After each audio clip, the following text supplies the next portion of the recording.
professional wrestling. It's been around for over 100 years, and by the late 90s and early 2000s, it entered into another stratosphere in terms of popularity. You had the weekly shows, the toys, the video games, the mainstream media attention, and it all happened at a time that was so impactful in my life, and yours too probably if you grew up during this time period. It's because of this boom period that I still love wrestling 25 years later. We're going to talk all about that today on Generation S. What is it? It's time to go back.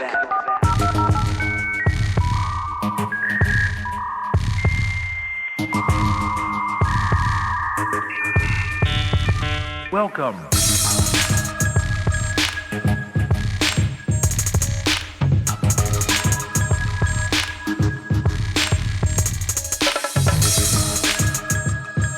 Hey everyone, welcome to Generation S, a podcast about growing up in the 90s and early 2000s.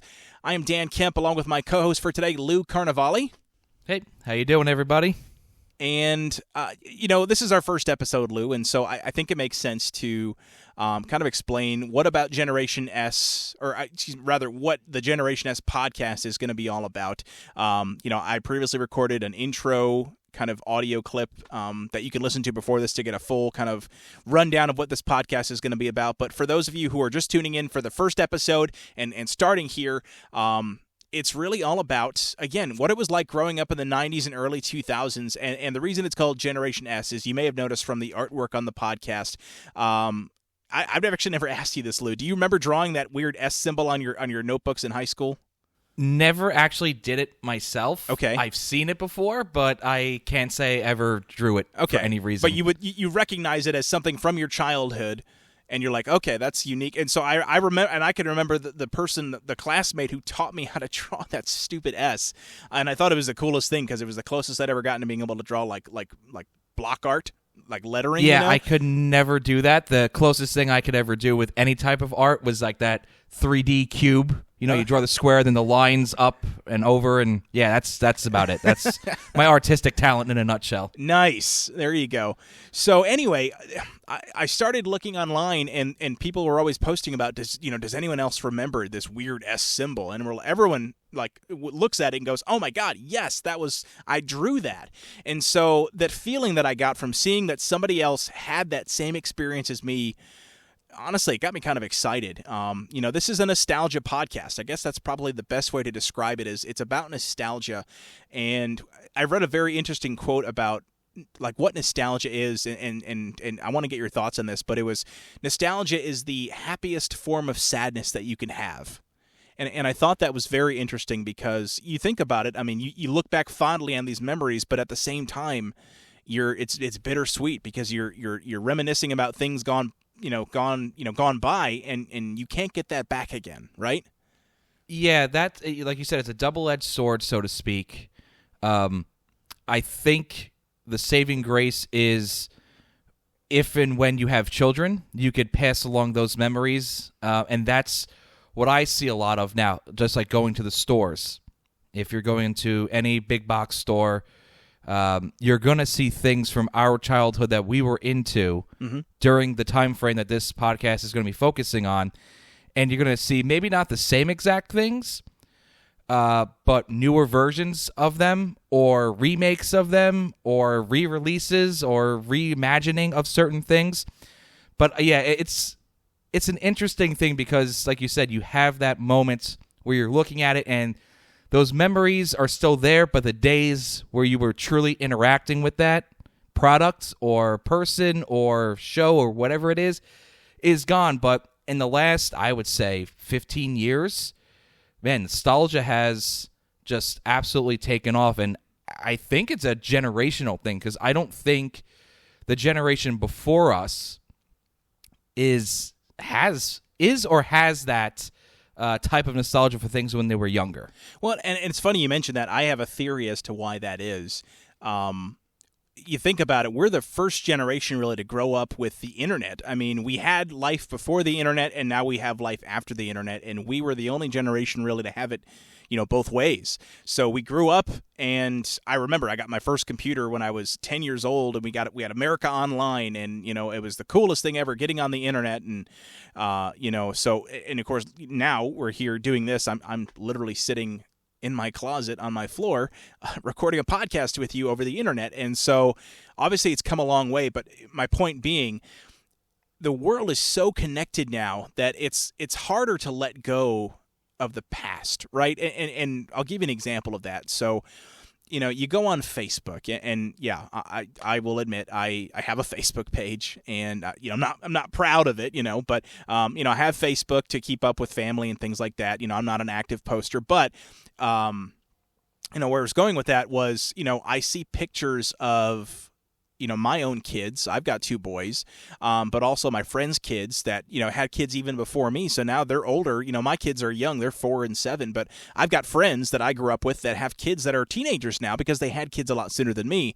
But they've basically had their kids' pictures on Facebook since they were born. And so I think, social media, but the internet in general has made it really hard to disconnect from the past and let go. And so it's so easy to bring back elements from the past because they're still so accessible to a degree. And so, you go to the stores and you see T-shirts with, 90s Nicktoons or, old Disney movies that are coming back again, or even just, Disney remaking these movies in general for the nostalgia factor. It's because we are we're from a generation that it's so easy to access our past, whereas in the era of our parents, and I think our parents are maybe slightly different in age but pretty close, not a lot of that stuff was necessarily saved. I mean, you had like TV shows and things like that where you can kind of play them back, but toys and just stuff they did, it's not a lot of it got it wasn't preserved as well as the stuff that we grew up with. Does that make sense? It does, and it's interesting you mentioned the toys for a quick moment. I feel like when eBay took off, I want to say eBay was, like 97, 98? It really started to take off.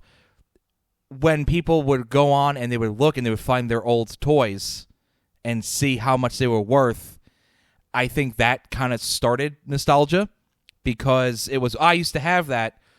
Oh, got rid of it, and now it's worth a lot of money. And then started the new trend of trying to save your old toys or save things or try to repurchase them because they could be worth money. I feel like there's 2 sides to nostalgia. The part that you just enjoy it for what it is, and then there's also the other part where for some things there could be a profit on nostalgia of, from an individual standpoint, like I just said, on eBay and stuff like that. Mm-hmm. And then from a corporation like Disney, capitalizing on nostalgia and things like that. Yeah. Well, and again, it all goes back to the internet, right? That's, eBay. That's a very early example of the internet capitalizing on that nostalgia. So I think that's why we're at where we're at. And I noticed this is funny too, because I'm seeing a trend of like every 30 years you see fashion, you see toys kind of upcycled. And so you remember in the 2010s, I mean, I say that like it was so long ago, but you remember 10 years ago where you started seeing a lot of like 80s nostalgia. Do you remember that? Like T-shirts and movies and shows where they were trying to bring back a lot of these 80s properties. They relaunched Thundercats as an example. That was obviously a big cartoon in the 80s. The show Stranger Things, which, for the record, you still have not watched, and I'm still not forgiving you for that. Yeah, that is true. But it's a show set in the 80s, and it capitalizes on that 80s nostalgia. That came out in the last decade. We're now in the 2020s, and sure enough, you go into the stores, and not only are you seeing, old, cartoons and movies that are coming back out in popularity, but you're also seeing, I mean, as terrible as some of them are, you're seeing these fashion trends that were big in the 90s, right? You're seeing a lot of the bright colors, the purples, the greens, the funky, the zigzag patterns and things like that. Zumas, right? Is that what they're called? Zumas? Zuba, I never owned a pair, so I could, so those big baggy stripedy workout pants that I see those and I think immediately of every Early's NFL quarterback on the sidelines, like practicing. Yes, and then you had a fanny pack. Yes. Yes. So, you're seeing all this, and it's been 30 years. So that's, right on time. I suspect by the end of the 2020s, we're going to start seeing people again with frosted tips and really baggy jeans and everything made out of denim. I mean, street sweepers, as my dad would call them. There it is, street sweepers. So, yeah. But anyway, no, so... this podcast, getting back to that whole point, the podcast is about nostalgia, but it's about nostalgia for a very specific group of people that I like to call Generation S, because we grew up with that weird S symbol. We're technically a Gen Y group, but Gen Y is anything from the early 80s all the way until the mid to late 2000s, the millennials. That's all Generation Y. And, I've got friends that grew up in the early 80s, but let's be honest, they can't relate to us on a lot of the stuff we grew up with because they were just that much before. So there's kind of an in-between generation that I have decided to call Generation S. And so today, as I mentioned in the opening, we are talking about a topic that honestly we could talk all day about, and we do talk all day. Actually, probably a good segue into our background. So Lou and I have been friends for over 15 years, and funnily enough, we actually... became friends through our love of pro wrestling. And Lou, if you recall, we were in college together, and I was recording a fake commercial for a fake wrestling company for our radio broadcasting assignment, and you had come in and I think you had just started talking about wrestling, and we both realized, we love wrestling, and so it was honestly it was that simple. Hey, you like wrestling, I like wrestling, let's be friends. Like, it clicked, right? So anyway, yeah, it was that, and also the timing.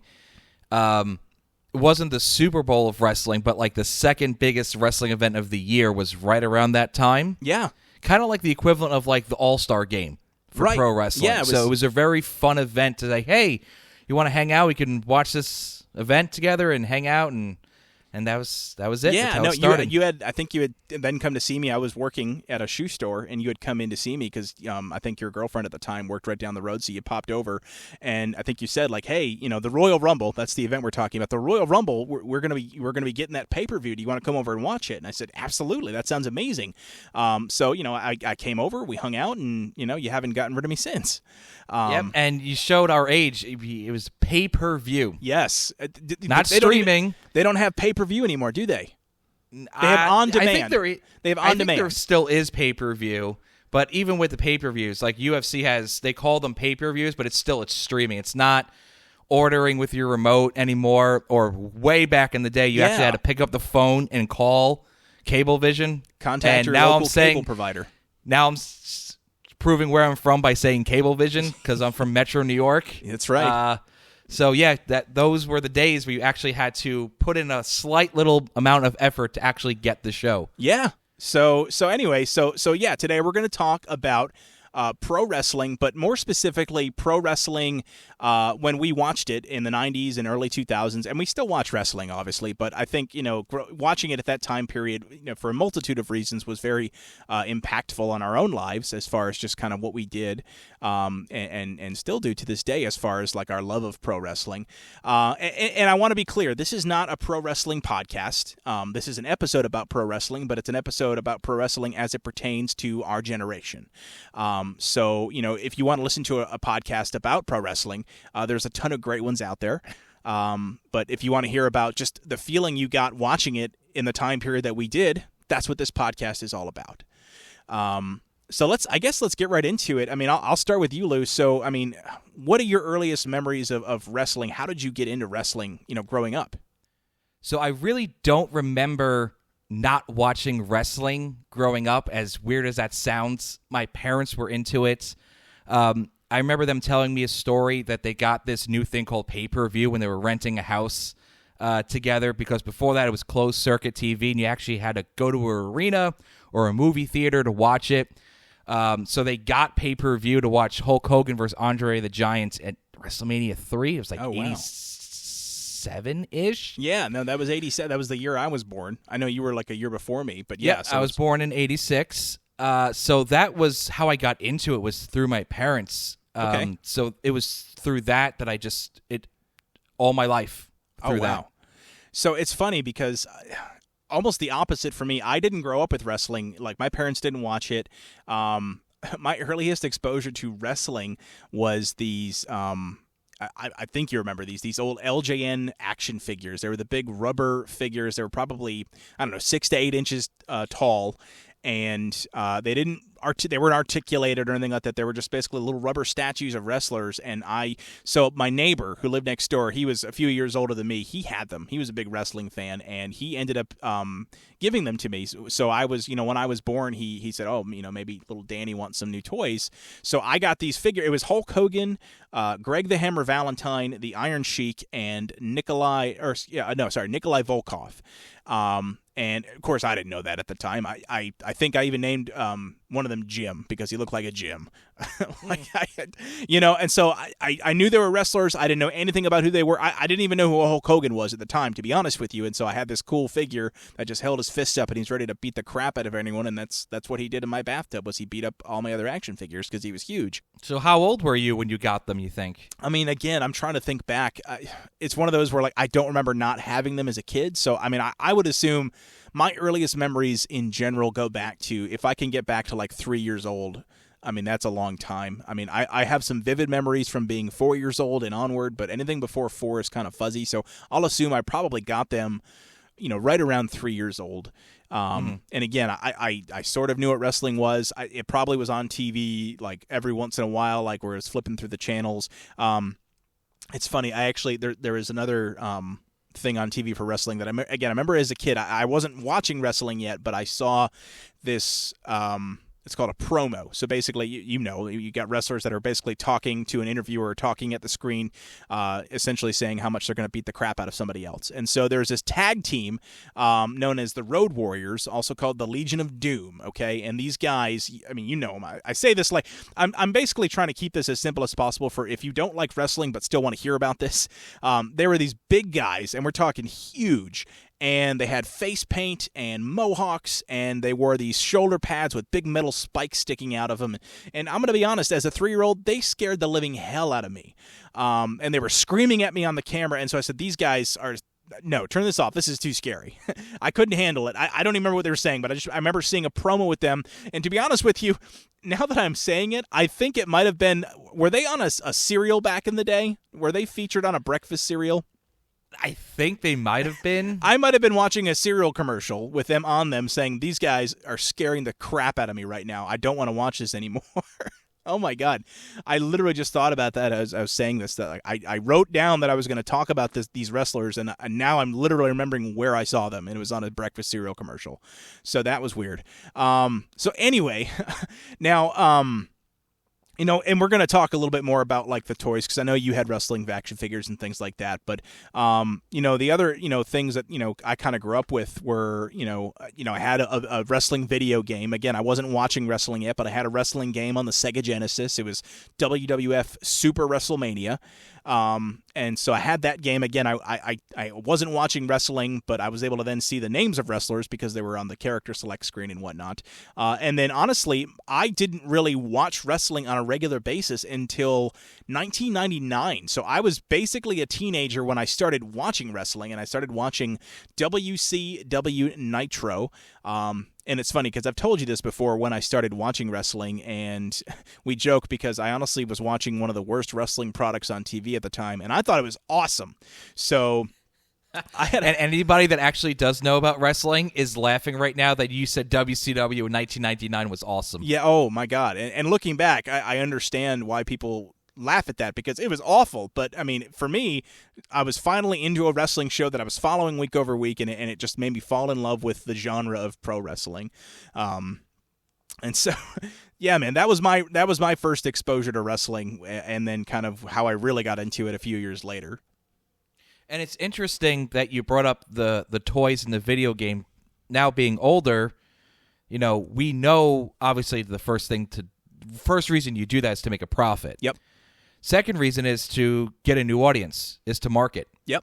So it worked. Oh, it did. If you didn't watch wrestling and you saw those action figures in the store, dare I say Toys R Us, rest in peace, they would appeal to you.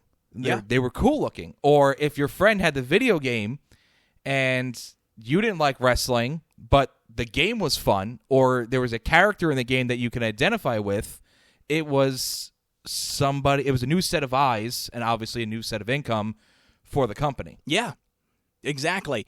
And so, as far because you had the toys growing up, right? You obviously started watching it. I mean, basically as long as you can remember. Did you have toys with that as well? Yeah, I did. I remember the first two I got, and even if you're not a wrestling fan, I would be safe to assume that most people know who Hulk Hogan is. Yeah. So my first two were Hulk Hogan and Macho Man Randy Savage. They were made by Hasbro. They were like maybe 3-4 inches, hard plastic, a little articulation, like their arms would move in a certain set way. And they were cheap. Not cheap like cheaply made, but like they weren't expensive. Oh, right, yeah. So they were like $4 or $5. So if you did good in school, you would get one. Yeah. If you did your homework or you did something, you did some chores around the house, you got one. And they were everywhere. I remember getting them at like the local pharmacy also. So they were very accessible, relatively inexpensive. They made almost everybody. They pumped out everybody. I mean, it makes sense. But going back to the nostalgia aspect of it, boy, are they worth money now. Oh, I'm sure. Yeah. They are worth a lot of money. Yep. Like we're talking, if they're in the package, easily $100 for guys that nobody cared about back in the day. Yep. And it's because of that nostalgia.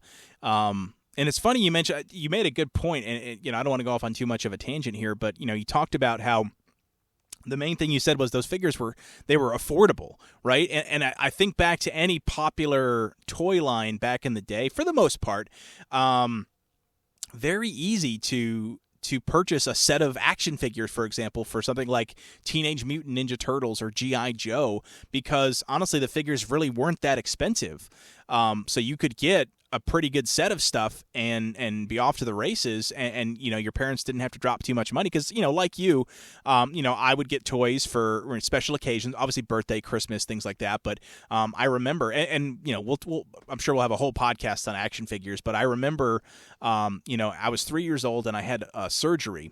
I had a minor surgery, and I remember coming home to Teenage Mutant Ninja Turtle toys, and I'd never watched it before, but my parents had gone to the local drugstore, or I think it was a store called Ben Franklin. I don't know if that store exists anymore. It was a local, I guess it's kind of like a Dollar General kind of deal, and or Family Dollar, and they had all the different turtles. So my parents bought me like a whole set, and if they spent $30 on all the figures, that would have been a lot back then. I don't think they spent that much, but again, it just made me fall in love because they were able to get me all these cool toys, and then I heard about this great cartoon for the Teenage Mutant Ninja Turtles, and again, that's one of those things where, we'll probably have a whole other podcast episode about Ninja Turtles because, again, that's something that is so ingrained in who I am now as far as like growing up with it and just remembering it and being nostalgic for it. But it all comes down to, these were affordable toys, right? So, that's what I'm nostalgic for is the toys that were cheap because, we didn't have a lot of money growing up. And so, if the toys were cheap, like we had them, and that's what I have fond memories of. I mean, I think of like video game systems that I had and things like that. Those were all secondhand. I didn't get those when they first came out. I got them later, but still very nostalgic for them because of the time in my life that I had them. Yeah, and the interesting thing you said about they were affordable, the thing is if you could find them. Right. I don't know how it was where you were growing up because, like I said, I'm from Metro New York originally. Dan's from more of upstate New York originally. Yep. So we couldn't find everything. And it wasn't for just lack of stores. There was an abundance of stores. It was just the population. Everybody wanted these things. See, and it was different for me because growing up where I did, I mean, you had toys that were in demand and whatnot, but I mean, you just think of the population difference. You grew up in a town that was, hundreds of thousands of people, whereas I grew up in a town of like maybe 5,000 to 10,000 people. So, the population in general kept, I think, demand in check, or I should say, kept supply in check and aligned with demand. Whereas, downstate where you grew up, there was definitely a lot more of that, competitive, not competitive, but just that demand for those products. That it was it was competitive. Sure, it was certainly competitive. I remember The first time I remember not being able to get something in the store, like you said, not trying to go on a tangent, but spoiler, we're probably going to do shows on these things eventually. Right. Was Power Rangers. Yep. You couldn't find them. Literally could not find them in the store. So we're talking like 93, 94. And it was the first time I was introduced to the secondhand market of these guys from the area would drive to New Jersey or Connecticut or Pennsylvania, essentially not literally rob, not doing that, but would buy all the inventory and rob the kids of the area of getting that toy so they could drive it back to our area and sell it for, double the price. Yeah. I mean, it's crazy because, again, I totally never really had that experience where I was. I mean, I had Power Ranger toys, right? But, I could probably ask my parents, Mom, were these hard to find? But I don't think they were. If they were, to be honest, my mom probably would have gotten me something else. But because they were affordable, again, was able to, to experience that. But yeah, we'll put a pin in that. We'll definitely talk about, Power Rangers. That's definitely a big part of my life growing up, as it was yours. Anything else you want to talk about as far as kind of growing up before we move on to, the next topic within pro wrestling? It's funny that you mentioned your first foray into wrestling was the bad WCW in 99. I think it's important to also mention how wrestling changed in the 90s as we got older. Oh, yeah. More for me because I grew up with the Hogan and Macho Man Randy Savage and Ultimate Warrior, the cartoony characters. So I was born in 86. We're talking about 90, 91, 92. Say your prayers, take your vitamins, red, white, and blue, Hulk Hogan, and over-the-top characters. And then it changed. It felt like the wrestling in the 90s changed with the times. Yeah, well, and that's actually kind of a perfect segue. We're going to talk about what is called the Monday Night Wars. Yep. And if you don't watch wrestling or if you never did, let me explain to you what the Monday Night Wars was. So as I mentioned before, I watched a program called WCW. Lou grew up watching WWF, and these were essentially competing wrestling shows. And so up until the mid-90s, WWF was really the only thing on TV. It was the only thing you can get nationally, where no matter where you lived, you could watch WWF wrestling.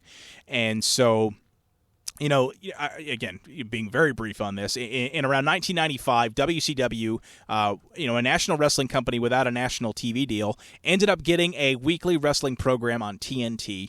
The WWF was on the USA Network, both of which are channels that are still around, so it's not like we're that, it's not... it's not UPN. Yeah, sure, exactly.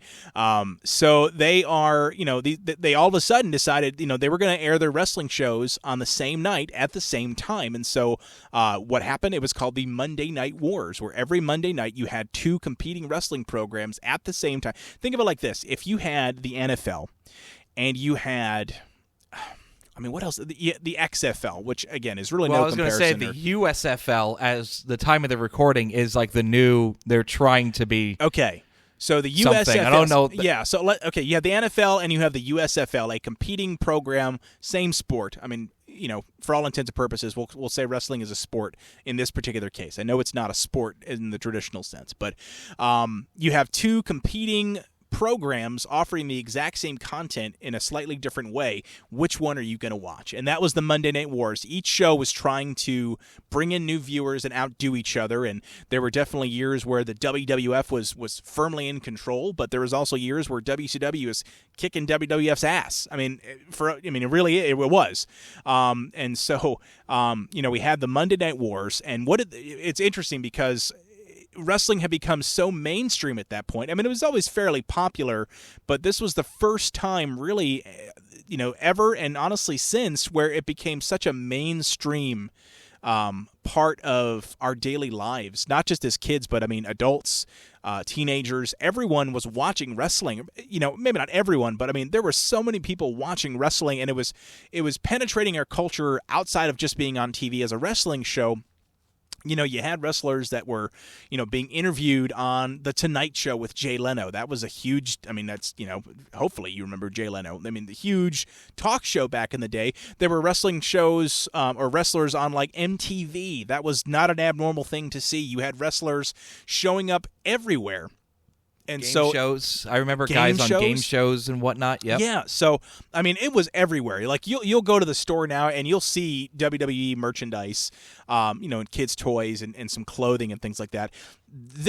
It was nothing in comparison in terms of mainstream popularity. Everybody knew who Stone Cold Steve Austin was. Everybody knew who the NWO were. It was everywhere. And so, I mean, I remember growing up in elementary school, we had kids that I grew up with that, they watched WCW as well. And so you had this group I mentioned, the NWO. It was a bad guy group of wrestlers in WCW. And they had a little group within there called the Wolf Pack. And so they all were picking their favorite wrestlers to be. And it's funny, I wasn't watching wrestling yet, but I didn't really have any friends, and so I wanted to try to be a part of something. And so I said, hey, I want to be part of the Wolf Pack. And they're like, well, all right, you can be Disco Inferno. And I had no idea who that was at the time. I know now, and I realize now that was probably the worst character I could ever have pretended to be, is Disco Inferno. He sucks. He was a terrible wrestler. Terrible gimmick. Bad. Yeah, so I got to be the crappy wrestler because I joined too late and nobody wanted me to hang out with them. It's really what that boils down to. I think you had to give a little bit of a backstory about the NWO without going into too much details. Okay. Pretty sure everybody knows who Hulk Hogan is. And I mentioned earlier, say your prayers, take your vitamins, all that. And the NWO was a reality-based storyline. It changed wrestling. It might have even changed our pop culture a little bit also, because Hulk Hogan for so many years was the guy that the kids looked up to. Yep. And this storyline was Hulk Hogan because he had been in the WWF, which is the Northern Wrestling Company, to the newer company that Ted Turner used to own on TNT, and they did a storyline where old wrestlers from the other company, meaning the WWF, had come down to invade and take over and put out of business this other company. And to that point, nothing like that had ever really been done. They've all been, characters and silly storylines and stuff like that. This was reality-based. They used the wrestlers' real names. So it felt different. And even for people that watched wrestling, they would look at this and go, well, I know it's predetermined. I know it's fixed, but that looks real. Yeah. It looked real. It felt real. So Hulk Hogan being a good guy for 15 years or so, and all of a sudden he's the bad guy, and it was something new and cool and edgy. And again, like Dan said, the times were changing. This was like 96, 97. The attitude in America was changing, and wrestling either was responding to it or other forms of pop culture were responding to this change. Yep. So, yeah, Dan got stuck with Disco Inferno. He wasn't Hulk Hogan. I was a terrible character. And yeah, you got to be Scott Hall, man. You were the cool. You were the cool. Yes. You were one of the leaders of the NWO, so you obviously had friends that loved you. Yes, because where I went to school, wrestling was such a hot thing. It was very popular. If you're popular in middle school, if you can be, it was the wrestling crowd, which is weird because now it's probably not that. But back then, it was. You were not cool if you didn't watch wrestling. Oh, yeah. You could, because I like all sports. I like baseball. I like hockey. And we all played those things, and we all watched those things. And you could be the biggest Michael Jordan fan at the time, or, the Yankees were starting their dynasty. You could love those things. But if you didn't like wrestling, you really didn't fit in. Yeah, no, it was everywhere. And so, I guess it's no surprise that it was such a big part of our lives. And again, I started watching wrestling after the Monday Night Wars. They were still going on, but the WWF was kind of firmly in control as far as putting out a better product week in and week out. And I didn't know any better because I had only been watching WCW, and so I thought it was great. I honestly watched WCW until they went out of business. So the WWF actually, they won the war, and they put WCW out of business in the early 2001. And so after that, I started watching the WWF, now known as the WWE. And so, I watched pretty consistently from then until, gosh, when we were in college, when we were living together in college, we would watch WWE Monday Night Raw every Monday. So I mean, up until the mid to late 2000s, I was pretty consistently watching the show every week. I was, I was invested. Now, what about you? Because I know you mentioned growing up WWF. You watched WCW during the Monday Night Wars, but there were other wrestling companies out there as well that I know you liked. Yes, it's funny you mentioned that because I was gonna bring that up. There was another company called ECW, stands for Extreme Championship Wrestling. The E for Extreme wasn't just a title for them. They were more violent than the other companies. They were kind of underground. They weren't on TV as easily in the beginning as the WWF and WCW, like Dan said, USA Network, TNT, TBS. If you have basic cable, you get those. This was late night, syndicated. I'm saying the word syndicated because some younger viewers may not know what syndicated is. Syndicated is basically you're not guaranteed to be on a certain time slot. Like MSG Network, again, in New York, that's where the Rangers and the Knicks play. If you're in Florida, there's sports channels that have like the Florida Panthers or the Tampa Bay Lightning. What's on those channels may not be on New York, and what's on in New York may not be on what's on Chicago. So I wasn't allowed to watch them. So they marketed themselves too good because it was too violent. It was over the top, blood and guts, so to speak. The women were dressed risque. They cursed. I mean, there was cursing certainly in the WWF, but not like this. So I wasn't allowed to watch it. But the thing is, that extreme form of wrestling changed with the culture. Wrestling was a reflection of society and what was going on. And the only time, well, I don't want to say only time, because I did end up watching them. And a lot of guys might be able to relate to this, is when your old man pulls you aside and he finds your Playboy or gives you a Playboy or something like that, and don't tell mom. So my thing was, we watched a WWF event, and back in the day, you had a VCR, you recorded it. You had it. You had a copy of it. So we watched an event for the WWF, and then the ECW show would be on very late, like 11, 12 o'clock after the Knicks or the Ranger game or whatever it was. And he recorded it, and he goes, yeah, here you go. Here's an ECW event. And the first match I watched was two guys beating the holy heck out of each other with weapons, two girls fighting each other with miniskirts on, and I go, this is the greatest thing I've ever seen. I'm like 13, 14 years old, about to go into high school, and again, the WWF had that form, but not that big. Yeah. And I go, this is just fantastic. Oh, I mean, every teenager's dream, right? It's violence Absolutely, and sex yes. and all in one place, and that's what sold back then.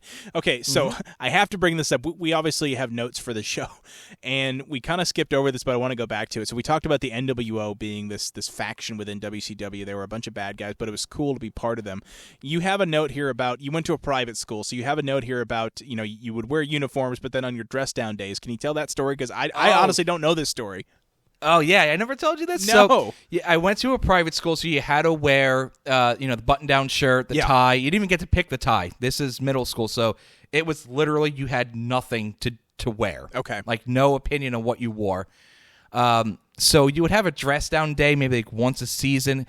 You give like a couple dollars. It would go to like the local soup kitchen or to buy coats for, people that needed assistance during the winter time. So I'm going to say when the NWO was like massive, like 97-ish is my guess. So I'm figuring I'm probably like 11 or so. There was 30 kids in a class, so split it in half. 15 boys, 15 girls, Sure. And there's two of them. So essentially, I'm going in circles, 30 boys, let's say. Okay. I would say that particular time that I vividly remember, there had to be, 12, 10, maybe even 15 boys, all with NWO shirts on. And it sounds silly, but you have to realize These shirts were just all black, and they had like a spray painted logo on the front, and they were all exactly the same. Yeah. It wasn't like it was different variations. Like if you go and get a sports T-shirt for your favorite sports team, it might be the new logo, might be an old logo, might be faded, might be bright, the color might be different. No, there was one option. It was black T-shirt, white lettering, NWO across it. They actually thought we were in a gang. a bunch of private school kids. See, and that's cool though, right? It was so. I mean, I'm not saying it's cool to be in a gang. We thought it was awesome. No, I know, and that's. That is the coolest thing because yes, everyone had the shirts on, and you were a part of something, right? And it wasn't a gang, thank God, but you were a part of something that was so cool, and they were the bad guys, right? So when the teachers thought you were in a gang, you were like, yeah, that's right, we're the NWO for life, and so you're like, in your head, you're like, yeah, mission accomplished. That they know we're part of the NWO. So I mean, that's awesome. So again, I'd never heard that story before, but I'm like, you have to tell that story because that's amazing. It's funny looking back at it. It's a memory that I'll never forget. And I don't think the parents will forget it either when they got called. Oh, and they said, your son, we think, is in a gang. Oh my God. And I don't think so, but he has a wrestling T-shirt on. Yeah, and so that was all it took, and they were like, "Oh, okay, move on, carry on." Yep. All right, man. Just kind of, we've covered a lot here, and there's some stuff here that you've kind of written down that we've already touched on a lot. So like we talked about a lot of the toys already. There's not much more we can say from there. I mean, I can say again, I talked about some of those hand-me-down figures I got. I ended up getting more wrestling action figures from some of my friends in like middle school. I never owned or bought any wrestling action figures for myself as a kid.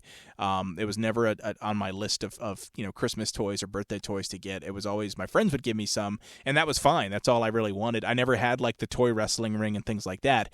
I loved wrestling at the time. I was hooked on wrestling, but I just never. I think I was a little too old for the action figures by the time I started watching wrestling like consistently, and so the toys were cool, but I was 12, 13. I mean, I don't know about you growing up, but for me at 12 and 13, if other kids saw me playing with action figures, I wouldn't have heard the end of it. We'll put it that way.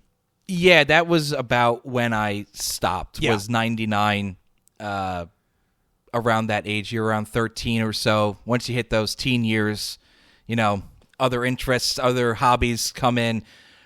So yeah, before then, it was something I really enjoyed.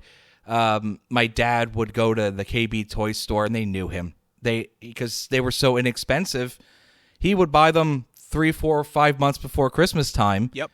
And he'd buy duplicates by accident, but he would donate those duplicates to Toys for Tots and whatnot, which was good. Awesome. Yeah, that's great.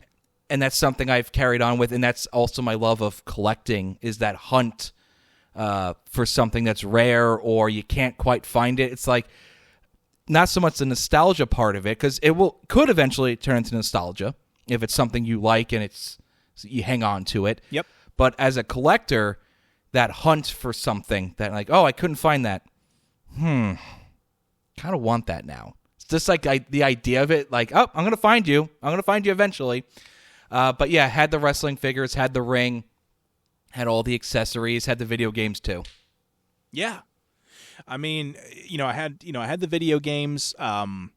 I'm trying to think. There's only one wrestling video game that I owned before I got into watching wrestling, and that was the one I had mentioned before, the on the Sega Genesis, WWF Super WrestleMania. So, I knew all the wrestlers from that, but I never watched them on TV. By the time I got a PlayStation and a Nintendo 64, I was watching wrestling at the time. So I was maybe getting older wrestling games that had come out before I started watching wrestling, but still had a lot of the wrestlers that I was watching on TV. I knew who they were, so it was a lot of fun to play them. And I mean, we probably need to have a separate episode about wrestling video games because, my God, I mean, if there's one genre of video game I've probably played more than any other over the course of my 34 years of life, it was wrestling games. You think you've played more wrestling games than you've played fighting games? I mean, I think so. I think honestly I have, just because of the hours that I would spend by myself, but really just with friends. And you and I we played wrestling games together up until I moved from New York. So in 2009, we played pretty consistently for 4 or 5 years. Well, not 5. I guess it was probably 4 years straight. In your parents' basement and at my house, and so I think so. I think it was the genre of video game, and I would even say it is kind of like a fighting game still. I mean, it's two guys that are trying to win a fight. So, I mean, it's a fighting game. It's a weird blend of a fighting game and a sports game. But anyway, no, I mean, that wrestling games to me are some of my fondest memories of video gaming as a teenager. I remember the first time I got a brand new wrestling game. It was they were called the WWF and WWE SmackDown series, and I had bought a lot of them used at GameStop. Used to be known as Electronics Boutique, by the way, back in the day. And or if you want to go really old school, Funko-Land. There you go. Yep. So a little blast from the past there. The first new game I ever got for a wrestling game, my parents got it for my 16th birthday. I remember this very vividly because my girlfriend at the time was so pissed that I would play it so much. Was WWE SmackDown, Here Comes the Pain. Which, I mean, to this day, if you were to go look up reviews of WWE wrestling games, one of the highest reviewed wrestling games of all time. It's amazing. And I put so many hours into that game, just playing through wrestling and storylines, and it was incredible. So I mean, wrestling video games still actually a very big part of my life to this day. I still play them. They're a lot of fun, but I mean, it started back, initially on the Sega Genesis, and then, eventually on the newer systems, and, I was hooked. It's funny you mentioned SmackDown, Here Comes the Pain. That game came out when I was working on Hollywood Video. That could be a whole nother episode, just video stores. Oh, rental Hollywood stores, Video, yeah. Hollywood Video, Blockbuster Video, your local mom and pop shop, the ones with the black curtain, mommy and daddy sections. I remember it took me a long time to realize growing up what those were. I thought that those were just like that was like a storeroom or something, but no, yeah, that was a totally separate section. They for were video storing rentals. something all right back there.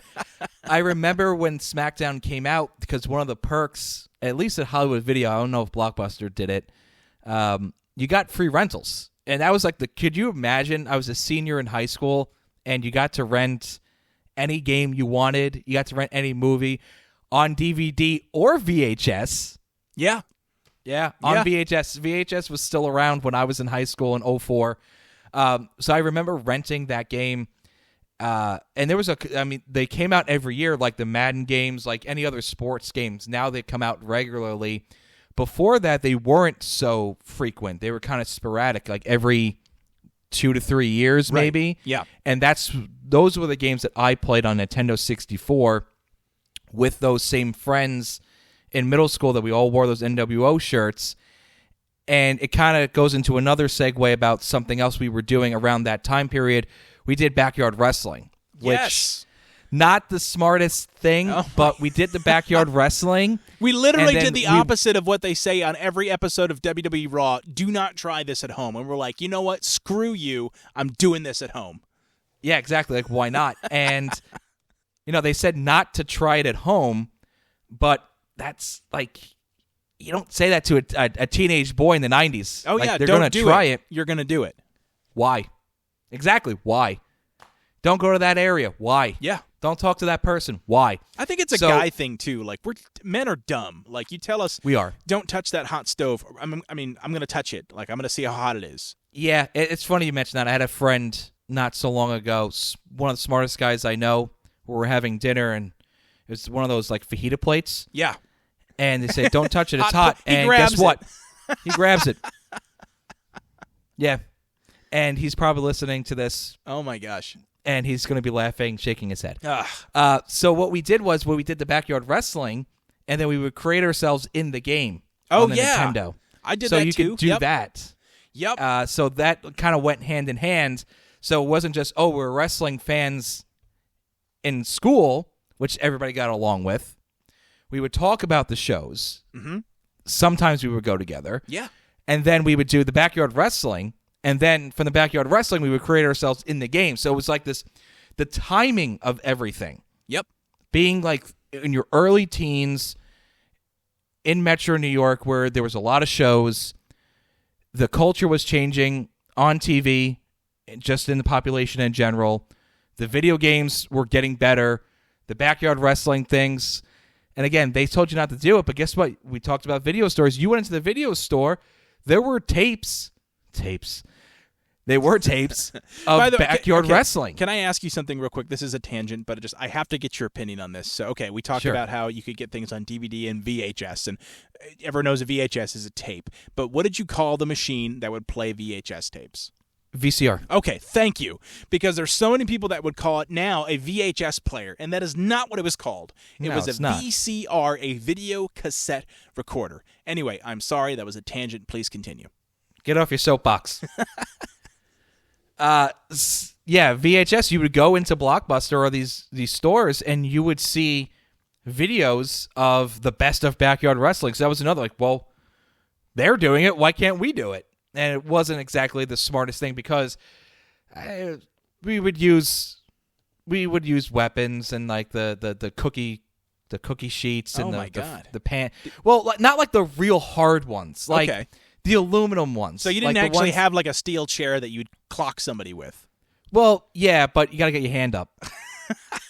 Your hand up. And if you didn't get your hand up, then oops. Man. So but you wore it like a badge of honor. I guess. Things were different back then. I'm going to sound like an old timer. Things were different back then. Back in the day. But they were. They were different. I mean, maybe they do it now. It's probably on TikTok or whatever. I don't do any of that stuff. But right. It wasn't on YouTube. It wasn't on Instagram or anything like that. It was just a bunch of stupid boys. And the thing was, you weren't trying to hurt the person. We would actually lay out the matches. Oh yeah. We would lay out the matches of like this guy's going to go against this guy and this guy's going to team up with this guy and who's going to win and who's going to have the belt. We had toy belts. Oh, okay. Yeah. So we had it all planned out and we would say, I'm going to hit you with a chair, put your hand up, and boom, hand goes up. And guy's fine. Yeah. Walk it off. Okay. What does Captain America say? If you get shot, walk it off. If you get killed, walk. I don't know, something like that. Walk it off again. Yeah. Something. So, I guess that was the ECW influence because we had we would wrestle. We had a wrestling federation, but it was on the trampoline for the most part, man. Like we would wrestle on my trampoline, and I guess in and of itself that's still kind of dangerous, dropping somebody on their head on a bouncy trampoline because of the shockwaves. But we had our cardboard championship belts. That I made out of old boxes. I remember one time, and I vividly remember this. A good friend of mine, actually a couple of my friends, we were wrestling in the park next to my friend's house, and it was snowing outside, and we loved wrestling in the snow because, can you guess why? Because it was a softer impact? Exactly. It would cushion the fall for these big wrestling that we could finally... We weren't about to vertical suplex somebody onto the grass, right? That's cruel.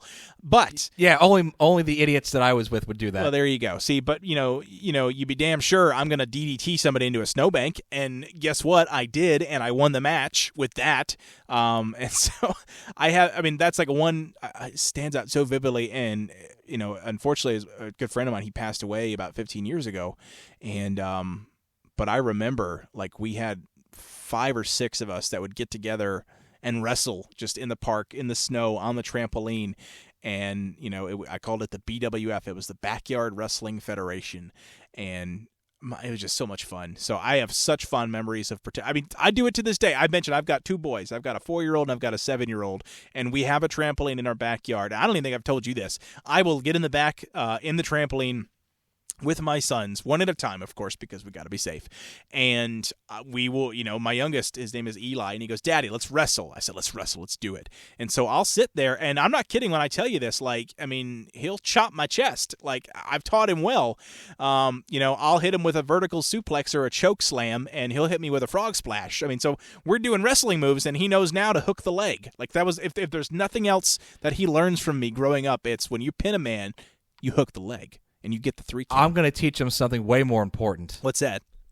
Hook the tights. Hook the tights. Oh, you heel. You villain. Heel's a bad guy. Heel's a bad guy. A heel is a villain using wrestler. Fake industry terms. Yeah, sorry.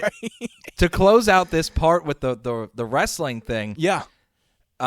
Kind of going with the backyard wrestling vibe and also the toys for a moment. I had wrestling buddies. Did you have those? I did not. I saw them on TV. Wrestling I remember the buddies. commercial. I vividly, because it was on a copy of a Ninja Turtles show that I had recorded to VHS. So I remember the WWF Wrestling Buddies commercial where I think it was actually the kid from The Adventures of Pete and Pete.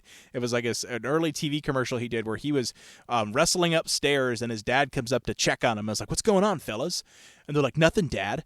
And then they throw like Hulk Hogan at him or whatever. And so anyway, it ends up they're all wrestling upstairs in the bedroom on the bed with these wrestling buddies. So anyway, I totally hijacked your story there. Tell me about the wrestling buddies you had. I had a few wrestling buddies. So they were probably, what would you say, 2 feet high? Yeah, so the wrestling buddies? They were basically, for the uninitiated, they were basically these 2-foot high pillows that were shaped like little wrestling men, right? They're almost shaped like those Hasbro action figures that you had, but they were pillows. And so, yeah, I mean, you can go ahead and kind of jump in, but you basically could beat the crap out of them, and it was awesome. Yeah, they were pillows, so they looked like the wrestler. So they looked like Hulk Hogan. They looked like the Ultimate Warrior.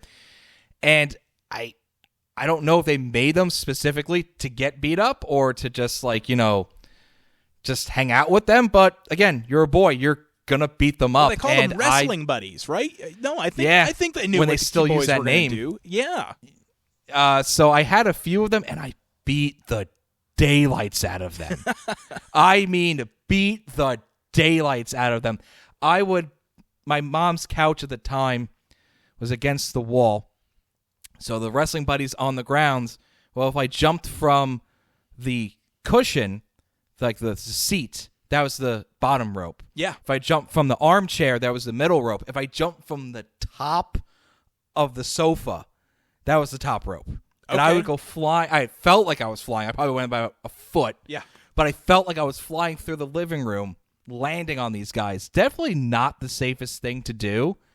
But, yeah, really good memories. I guess that was probably the genesis of the backyard wrestling stuff. Yeah. Was just creating your own character or pretending you're somebody else. But that was using your imagination. And it's so funny you say that too, because, and I have to share this because, again, this is something I didn't tell you about, before we started recording, but Eli, my younger son, he's 4 and he loves superheroes. Okay. And so if you go to the store now, like Target, you'll see these, in the kids bedding section, these like nighttime pillows, but shaped like characters. And so, have you ever seen like the Marvel superhero? They're like 2 feet tall, like stuffed, like superheroes. Have you seen those? I can't say I have, but I'm going to imagine they're kind of close to what a wrestling buddy would be. They were, like. And so look it up. And so, yeah, it's just so funny because I'll be hanging out watching, or playing a video game or whatever, and he, he's never really watched wrestling because we don't have cable. We don't really watch it. He's seen a few clips on YouTube and things like that, but he will literally take his Iron Man, his Captain America, his Spider-Man, and his Batman, because Batman belongs everywhere as far as I'm concerned when it comes to superhero discussions. And he will bring them out, and he will do exactly that. He will literally jump on them. He will throw them. He will beat them up and make them fight each other. So I look at that, and again, it's that wave of nostalgia that hits you, when people are, not necessarily. I think that's one of the best ways to kind of maintain that feeling you got as a kid is having kids that can do that. And so I'm seeing him do things that I did as a kid, or that I know people, did. And my God, it's a beautiful thing to watch. And so anyway, you didn't hook the tights either then? I did not. No, I did not hook the tights. So when you were a backyard wrestler, were you a good guy? I was a good guy. Absolutely. I was a good guy. What name did you use? I had a few names. I'm trying to think. I think my most famous character was a wrestler called Twisted Jack. Or there was another one that I was called. It was called the American Jerk. And what he was... Okay, so I have to tell... Okay, so the American Jerk was a wrestler that was very patriotic. And he had on his head a... do you remember those old elastic spandex book covers you would get for your books? I do. I know exactly what you're talking about. Because when you went to peel them off, because it would be like... sealed to the inside of the first page or like the hardcover itself. Yep. And you had to peel it off. Yep. So I know what you're talking about. I took one of those and it was blue and it had just white stars all over it. I thought this would be a pretty cool mask. So I cut very, very crude eye holes in there and I would wear that mask.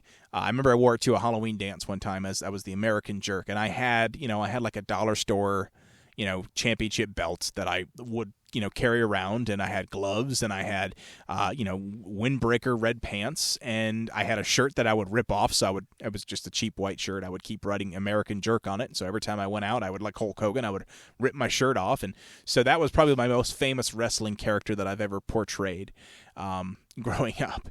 So anyway, what about you? Did you have a name for your character that you portrayed, or was it just you?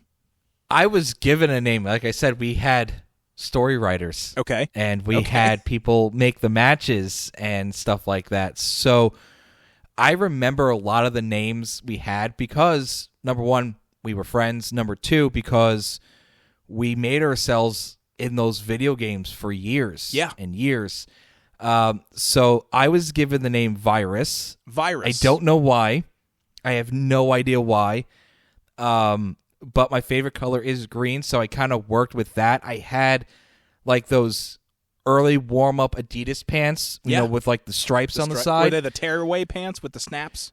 I had those when I played basketball, like in my early teens, and the coach used to get really mad at me because he always thought if I was on the bench, I started on the bench. Okay. Not a surprise for basketball. You're not a tall guy, Lou, so that doesn't surprise me. I'm not, and I was probably the only agitator in the history of middle school, high school basketball, but that's another story for another day. Go give the guy a hard foul. Okay, coach, but I would have the breakaways. I was, and there's usually not goons in basketball. Like Robin wasn't a goon. He was just he wasn't a dirty player. He was just a hard player. I would go in and literally knock them on their backside because I wanted them to not go to the basket. But anyway, I had those tearaways with the buttons. Yeah. And the coach would get mad at me. He's like, "Oh, I'm going to put you in, but you don't have to just snap them off, coach." But they were new; they didn't know. Okay. So it wasn't really those. They were the ones that didn't have the snapaways, but they were all black, and they had the stripes on the side, like the lines that would go, from the ankles all the way up to your backside. Yep. And they were green. So as black and green, I always liked green, so I just kind of went with that. I remember I went out and I bought like weightlifting gloves. Okay. Like, oh, that's kind of cool because UFC had started to go a little mainstream at that point. I'm like, oh, it'd be pretty cool to wear like gloves like that, and so that was my get up. Okay. And then obviously made that in the game as best you could in 1998, 1999 graphics. Like, oh, kind of looks like me. It's a white guy with sunglasses on, but cool. Yeah, that's me. Close enough. There it is. Oh my God. Oh, dude, this is fun. Like this is what I wanted this podcast to be, was, just reminiscing about things that I'm sure there's going to be. Well, I say there's going to be a lot of listeners. I don't know. I'm hoping that people that listen to this podcast, can listen and hear something that they, that they experienced, right? And that's the goal here. So we've been talking for like an hour, dude. I don't know if you realize we've been talking for like an hour straight, and I did not think we were going to have this much to say. Granted, this is like the easiest podcast to do a long conversation about because it's something we both love, but I probably should wrap it up now. But I mean, this was a lot of fun, and so I hope you come back. I'd love to do more of these with you. We're still figuring out what the next episode's going to be. But I mean, any closing thoughts, Lou, on wrestling or how it's kind of impacted you now as an adult? As an adult, well, I met my best friend through wrestling in you. Yes. I have a lot of memories with my parents watching wrestling. I think, there was a lot of family time watching it, which is good. It sounds silly, but, we said boys are stupid. Yep. And for my parents to know that I'm home on Monday night watching wrestling with them. Yep. And then, like Dan said earlier in the podcast, it was huge at one point. There was one point, it was Monday, Tuesday, Wednesday, Thursday, Friday, if you went with all three companies in North America. So it was on every night, and it was a conversation, with my parents. It was something because I'm an only child. Mm-hmm. So no brothers, no sisters, no cousins around my age. It was a conversation at dinner. It was a conversation in the backyard. I have nothing but fond memories looking back at wrestling. And like you said, hopefully when we, get some listeners, that they can chime in and remember those times. Maybe it wasn't with their parents. Maybe it was with a brother or a sister, cousin, neighbor, friend. Oh, man, I haven't thought about the NWO in 10 years, 15 years. Yeah. I don't watch it anymore. I have no idea what's going on. There's another company that's out now. It's on TNT. Yeah. Just like WCW used to be. So nothing but fond memories about it. When I watched the old wrestling matches, I was going to say tapes. They're not tapes anymore. Right. I smile. Some matches more than others. Some more characters I smile about more than others. But overall, just a huge part of my life. Probably will be forever. Definitely not as much as it used to be, but it will probably be in my life forever. And I agree. I think, I always have fond memories of watching it growing up. And, there's so much about wrestling that kind of, so like, this is stupid, but like, I'll find myself walking. So I've got when I go into into work, I walk into an office and I've got like an aisleway, basically a covered sidewalk before you get into the building, right?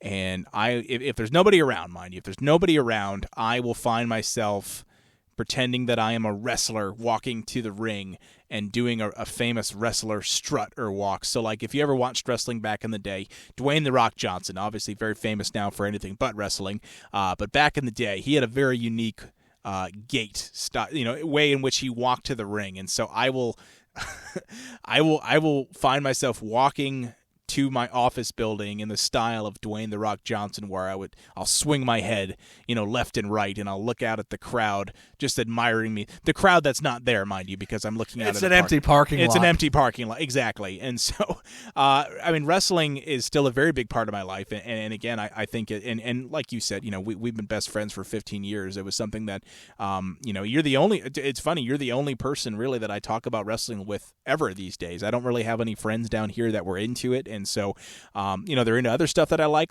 Marvel and Star Wars and just video games, things like that. But wrestling is something that you and I have had for 15 years, and I don't really have any other friends that I can talk about it with. So, always going to have a fond place in my heart, and I think that's a perfect way to kind of end this podcast. And full disclosure, I don't know how long these new episodes are going to be going forward. This was obviously something that we talked a lot about. So if you're thinking we're going to be pumping out hour-long episodes every time, sorry to disappoint you. Probably not. Maybe. It depends on what the topic is. Or happy to surprise you. Or happy to surprise you. You can expect. Hopefully we start getting a more consistent format where we can kind of tighten things up. But we had a lot to talk about today. This is our first episode, and this was super fun for me. I hope it was for you too, Lou. It was very fun. I would like to do these again. I think we have a lot of topics that a lot of people can relate to, not just in sports or entertainment or sports entertainment. There's a lot of, things you may not think of that we can have a show about. And it might be a very short show, but it may hit home with somebody. And that's what it's all about. Yep. With what's happened in the world in the last 2 years, if you can find something to entertain you for 5, 10, 15 minutes and brings a smile to your face, that's an awesome feeling right now. Yeah, 100%. And this is where I'm going to do the social media plug, by the way. So you're not on Facebook. I'm on Facebook. I am currently running we have a Facebook page, Lou. I don't know if you knew that. If you want to look us up, there's really nothing on there right now. We're trying to build it out, but a perfect place to follow. And, if you have suggestions for topics you'd like us to cover, Generation S Podcast. And you should be able to find it. It's going to be the same logo as the artwork that is how you found this podcast on Spotify or on iTunes or wherever you listen to your podcast. It's the same artwork, so you should be able to find it pretty easily. Generation S Podcast on Facebook. Give us a follow if you'd like. And if you have suggestions for topics or things like that, that's what that's for. You can reach out to us there. I try to check it as frequently as I can. And so that's gonna do it, man. Had a lot of fun doing this. Stay tuned. We're gonna try to do this every other week to start. If it ends up being super popular and super easy to do, we'll try to crank one out one a week, but no promises. But thank you once again. This was a lot of fun. So you have listened to Generation S, a podcast for kids who grew up in the 90s and early 2000s. That's going to be it for now. Thank you so much, and we'll talk to you next time. Stay classy. Goodbye.